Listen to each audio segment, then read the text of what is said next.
కాంగ్రెస్ ప్రభుత్వంపై BRS working president KTR మరోసారి ఆగ్రహం వ్యక్తం చేశారు. కాంగ్రెస్ సర్కారుపై నిప్పులు చెరిగారు. కాంగ్రెస్ ప్రభుత్వం రాష్ట్ర వ్యాప్తంగా పెద్ద ఎత్తున పేదలకు సంబంధించిన భూములను లాక్కుంటూ రియల్ ఎస్టేట్ మాఫియాలా పనిచేస్తుందని మండిపడ్డారు కేటీఆర్. ఎమ్మెల్యేల ఫిరాయింపు కేసులో స్పీకర్ తీర్పుపై కేటీఆర్ ఆగ్రహం వ్యక్తం చేశారు. బీఆర్ఎస్ బీఫామ్తో గెలిచిన దానం నాగేందర్ ఆ పార్టీ ఎమ్మెల్యేగా కొనసాగుతూనే కాంగ్రెస్ బీఫామ్తో ఎంపీగా పోటీ చేశాడని, అతడిపై అనర్హత వేటు వేయటానికి అంతకంటే సాక్ష్యం ఇంకేం కావాలని ప్రశ్నించారు.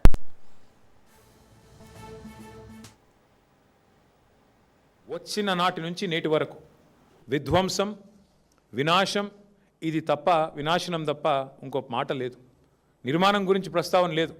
ఒక విధ్వంసకరమైన ఆలోచనలతో ఎవరి ఇల్లు ఎట్లా కూలగొట్టాలి, భూములు ఎట్లా లాక్కోవాలి. ఇందాక నేను చెప్పిన ముగ్గురు రియల్ ఎస్టేట్ మాఫియా వాళ్ళు ఎవరైతున్నారో, సురేష్, దామోదర్రావు, ఇంకొక ఆయన పేరింది కిషోర్, ఈ ముగ్గురు ఇవాళ నేను నిర్ద్వందంగా చెప్తా ఉన్నా, ముగ్గురు మంత్రుల బినామీలు వీళ్ళు. ఖమ్మంలో ఉన్న ముగ్గురు మంత్రుల బినామీలు వీళ్ళు ముగ్గురు. వాళ్ళు ఆ ల్యాండ్ను హస్తగతం చేసుకోవడానికే ఇవాళ చేసిన డ్రామా ఇదంతా. 147, 148, 149 మూడు సర్వే నెంబర్లు. మొత్తం పట్టాలు 1895 ఇచ్చారు. అందులో కట్టుకున్న వాళ్ళు దగ్గర దగ్గర 1000 ఉన్నారు. ఇప్పుడు ప్రభుత్వం 400 మందికి ఇండ్లు ఇస్తా అంటుంది. ఇది ఎక్కడ న్యాయం?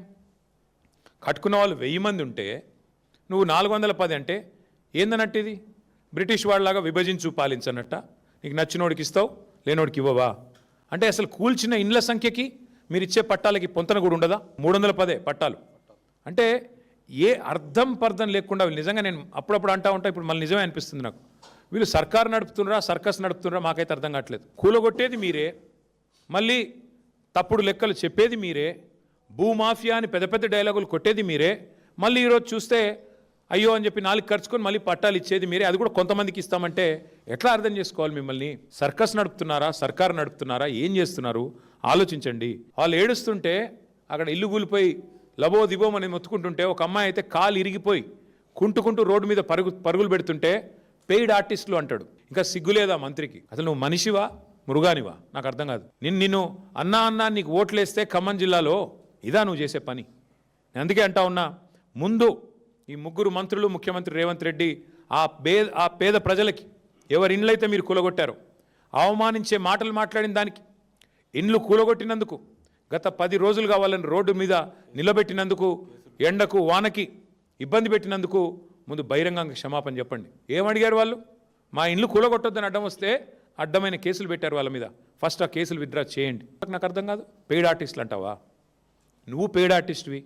ఇలా గవర్నమెంట్లో ఉండి పందికొక్కులాగా ప్రభుత్వ సొమ్ము దోచుకుంటూ 1000 కోట్ల కాంట్రాక్ట్లు నీ కొడుకు కంపెనీకి ఇచ్చుకుంటూ ప్రభుత్వ సొమ్మును పందికొక్కులాగా తింటున్న వాడు పెయిడ్ ఆర్టిస్టు.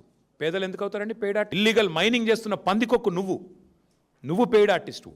సిగ్గు, శరం, లజ్జ ఉంటే కాళ్ళు మొక్కి క్షమాపణ చెప్పి వాళ్ళకి ఇండ్లు కట్టించి అప్పుడు మాట్లాడు.